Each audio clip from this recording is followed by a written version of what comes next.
Hello student, welcome all of you. My name is Abdullah Siddiqui. आज हम question का pattern समझने की कोशिश करेंगे Jamia class 11th entrance exam science. Science के लिए अगर आप एंट्रेंस एग्जाम दे रहे हैं जामिया का, तो उसका पैटर्न क्या होगा और उसके क्वेश्चंस, उसकी स्ट्रेटजी हमें कैसे बनानी चाहिए, उसकी प्रिपरेशन करने के लिए कट ऑफ कितना जाता है, सारी चीजों का डिस्कशन इस वीडियो में हम करेंगे। और हमने नोट डाउन कर दिया है। पहले क्वेश्चन के हम पैटर्न को समझ लेते हैं। और Jamia class 11th inter science में मैथ्स के जो क्वेश्चंस आते हैं वो 20 क्वेश्चन आते हैं। और ये सभी क्वेश्चंस एनसीईआरटी के ऊपर बेस्ड होते हैं। एनसीईआरटी बुक अगर आपने पढ़ी होगी, अगर सीबीएसई बोर्ड से है तो आपने डेफिनेटली पढ़ी होगी। अगर आप बिहार बोर्ड या यूपी बोर्ड से हैं और आपने नहीं पढ़ी है तो एनसीईआरटी बुक आप जरूर परचेस कर लें। वो काफी हेल्पफुल होगी, क्योंकि क्वेश्चन जो बेस्ड होता है वो टोटल एनसीईआरटी बुक के ऊपर ही बेस्ड होता है।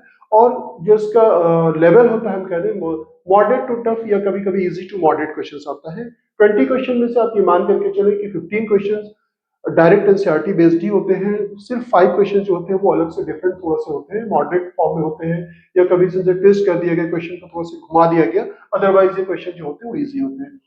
कम टू द जीके, अगर हम जीके की बात करते हैं तो जीके से 10 क्वेश्चन आते हैं। और ये 10 क्वेश्चन अगर आपने क्लास 11th में सोशल साइंस अगर अच्छी तरह से अगर आपने कवर किया है तो आप आसानी के साथ कर सकते हैं। 5 क्वेश्चन तो डायरेक्ट आपको मिल जाते हैं। 5 क्वेश्चन की जो हम बात करते हैं, कुछ क्वेश्चन होते हैं जो करंट अफेयर्स के ऊपर पूछे जाते हैं। जैसे कि कुछ साल पहले ये पूछ लिया गया था कि दिल्ली के एजुकेशन मिनिस्टर कौन है। इस तरह से क्वेश्चंस होते हैं जो करंट अफेयर्स अगर आप थोड़ा सा अगर दिमाग में रखते हैं। और कुछ अबाउट द जामिया, जो आपका प्रोस्पेक्टस अगर आपने डाउनलोड किया होगा उसमें अबाउट द जामिया वाला सेक्शन जो आप जरूर रीड कर लें, तो ये 10 में से आप जो है 8 क्वेश्चन 7 क्वेश्चन आप आसानी के साथ जो है कर सकते हैं। इंग्लिश, अगर आपका मीडियम इंग्लिश है, यानी कि 10th क्लास में आपने इंग्लिश मीडियम से पढ़ाई की है, तो ये सेक्शन भी आपके लिए बहुत आसान होता है। इसमें क्या होता है, एक रीडिंग कॉम्प्रिहेंशन आता है, कुछ ग्रामर से रिलेटेड क्वेश्चंस आते हैं, फिलर्स होते हैं, जैसे प्रीपोजिशनल वो फिलर्स होते हैं, कुछ सेंटेंस दिया रहेगा, बीच में आपको गैप रहता है, उसमें क्या फिल किया जाएगा, इस तरह के क्वेश्चंस होते हैं। एंटोनिम्स है, सिनोनिम्स है, इस तरह के क्वेश्चन जो है आपको दिए जाते हैं इंग्लिश में 25। ये भी बहुत ईजी होता है। कभी कभी डायरेक्ट इनडायरेक्ट स्पीच से भी दिया जाता है।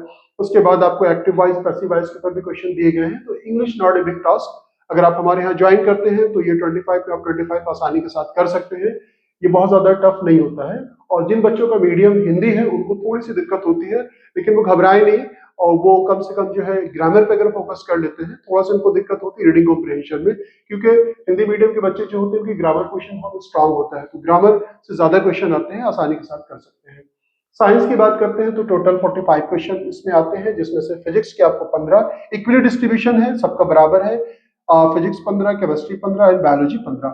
टोटल क्वेश्चन अगर आप इसका सम करेंगे तो ये 100 क्वेश्चन जो है ये टोटल पूछे जाते हैं। और इसका ड्यूरेशन जो होता है 120 मिनट, यानी कि 2 घंटे का टाइम होता है। टाइम सफिशिएंट होता है। कुछ बच्चे तो ऐसे भी होते हैं कि जो टाइम से पहले ही कर लेते हैं, क्योंकि 120 मिनट में 100 क्वेश्चन ऑब्जेक्टिव करने होते हैं। और ये जो क्वेश्चंस होते हैं, ये टोटल जो क्वेश्चंस आते हैं, ये क्वेश्चन पेपर आपको दिया जाता है, हार्ड कॉपी क्वेश्चन पेपर होता है, और एक ओएमआर शीट दी जाती है। क्वेश्चन पेपर में क्वेश्चन लिखा हुआ होता है, उसमें उसके नीचे 4 ऑप्शन होते हैं। तो 4 ऑप्शन में से कोई एक ऑप्शन सही होता है, उसी को आपको ओएमआर शीट पे जो है उसे ब्लैक करना होता है, सर्किल को कंप्लीटली इस तरह से। जैसे मान ली सर्किल दिया गया, मान ली ये ऑप्शन सही है, तो इसको कंप्लीटली इस तरह से जो है आपको ब्लैक करना है। कुछ बच्चे होते हैं इसे कंप्लीटली ब्लैक नहीं करते हैं, क्योंकि इसे कंप्यूटर रीड करता है तो ये गलत भी हो सकता है। तो आप उसे सही से प्रैक्टिस कर लें। यहाँ पे जैसे हम लोग मार्क्स लेते हैं तो बच्चों से ही कहेंगे कि आप एक बार ओएमआर शीट जो है डाउनलोड कर लें, या जो हम लोग प्रोवाइड करते हैं वो उसको अच्छे से प्रैक्टिस कर लें, इसमें कोई गलती नहीं होनी चाहिए। तो ये तो रही बात ओएमआर शीट की। और नेगेटिव मार्किंग इसमें नहीं है। नेगेटिव मार्किंग ना होने की वजह से इसकी जो मेरिट है ना, काफी हाई जाती है इसकी। और मैं बता दूं कितनी इसकी मेरिट जाती है। मेरिट की अगर हम बात करते हैं, अगर पेपर कभी कभी आता है, कहीं बहुत टफ पेपर भी आ जाता है, कि जैसे साइंस का सेक्शन काफी टफ हो गया, या मैथ्स के कुछ क्वेश्चन ज्यादा टफ हो गए, जीके के भी टफ हो गए, तो आप ये मान करके चलिए, सेफ साइड अगर हम लेकर के चलते हैं, 85 टू 90 अगर आप स्कोर करते हैं, जैसे मैंने कहा नेगेटिव मार्किंग नहीं है, तब आपके लिए जो है सिलेक्शन की पॉसिबिलिटीज ज्यादा है। अगर 85 टू 90% अगर आप सॉल्व कर लेते हैं तो आपका पहले लिस्ट में डायरेक्ट नाम आ सकता है। और अगर पेपर बहुत इजी है तो इससे हाई भी मेरिट चली जाती है, कभी कभी 92, 93, 94% भी मेरिट इसकी चली जाती है। तो पेपर इन जनरल जो होता है, चांसेस यही रहते हैं कि मॉडरेट पेपर आएगा, ज्यादा टफ नहीं आना चाहिए। तो ये पेपर का नेचर है। इसको आपको जो तैयारी करने के लिए, अब आपके पास जो है 12 में पेपर है, आज की डेट से अगर हम इसको कैलकुलेट करते हैं तो 1 मंथ का टाइम है। 1 मंथ का टाइम आपके लिए मोर देन सफिशिएंट है। क्यों मोर देन सफिशिएंट है?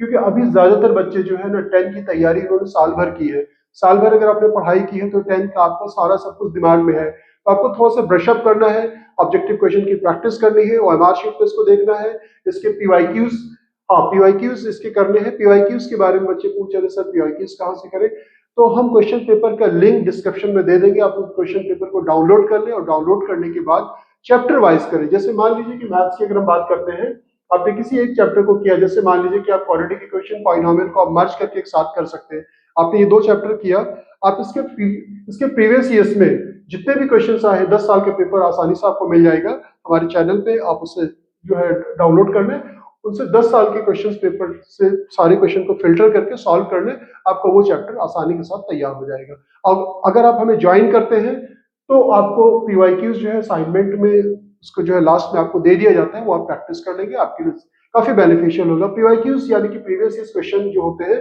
वो काफी हेल्प करते हैं, उससे एक आइडिया हो जाता है किस तरह के क्वेश्चंस पूछे जाते हैं, किस तरह के क्वेश्चंस पूछा गया है, हमें कैसे अप्रोच लगानी चाहिए। तो ज्यादा टाइम आपका जो लगता है मैथमेटिक्स में ही लगता है। जीके में तो आपको यस या नो, अगर आप क्वेश्चन को करेक्टली, एक बात तो ये करेक्टली रीड करना चाहिए, कभी क्वेश्चन के आंसर पता भी होता है, बच्चा करेक्टली रीड नहीं कर पाता है तो वो नहीं कर पाता। अच्छा एक चीज मैं और आपको बता दूं, जो ये पेपर होता है 3 लैंग्वेज में होता है आपका, इंग्लिश में, हिंदी में और उर्दू में, तीनों लैंग्वेज में होता है। अगर कोई बच्चा हिंदी मीडियम का है तो उसको वरीड होने की जरूरत नहीं है, क्वेश्चन हिंदी में भी लिखा हुआ रहता है और उर्दू में भी लिखा हुआ रहता है। कोई बच्चे उर्दू मीडियम के भी होते हैं तो लैंग्वेज को बैरियर नहीं है, क्वेश्चन को करेक्टली आप रीड करें। कुछ बच्चे रीड नहीं कर पाते, जैसे मैं एक एग्जांपल से समझाऊं, एक बार जैसे क्वेश्चन पूछा गया था कि जैसे मैं एक बार आपको एग्जांपल से समझाऊं, which one of the following is not a prime, मतलब कौन सा इसमें जो है वो ऋण संख्या नहीं है, और बच्चों ने टिक कर दिया किसने, ऋण संख्या यानी कि प्राइम नंबर पे।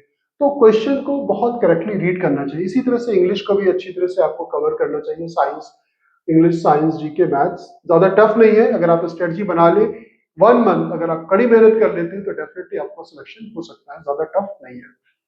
तो जामिया से रिलेटेड जो सारी चीजें थी मैंने आपको बता दिया। आप एमयू का पेपर भी आप डाउनलोड कर लें, एमयू के पेपर को एनालाइज करें, ऑलमोस्ट सिमिलर सिलेबस है, कोई डिफरेंसेस नहीं है, और सिलेबस भी ऑलमोस्ट अगर आप देखेंगे तो ऑलमोस्ट 100% हम सेम कह सकते हैं। थोड़ा सा उसमें इंडो इस्लामिक कल्चर के क्वेश्चन ज्यादा आते हैं, यहाँ पे आपको जो आता है वो जीके के क्वेश्चन है, जीके में आपको अबाउट द जामिया भी पढ़ना है। आई थिंक आपको सारी चीजें समझ में आ गई होगी। अगर फिर भी कोई दिमाग में आपके क्वेरीज है, कुछ आप पूछना चाहते हैं तो आप मुझे कमेंट कर सकते हैं, आप मुझे मैसेज कर सकते हैं।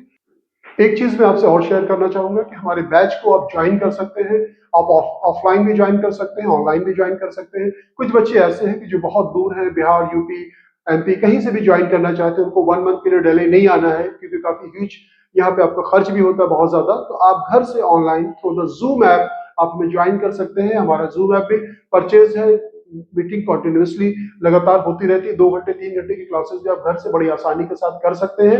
आपको सिर्फ जूम ऐप डाउनलोड करना है, आप हमारी क्लास को ज्वाइन कर लें, ऑनलाइन भी ज्वाइन कर लें। अगर आप ऑफलाइन आते हैं तो मोस्ट वेलकम, हमारा सेंटर नियर टू जामिया है, आप यहाँ पे आकर के भी क्लासेस कर सकते हैं।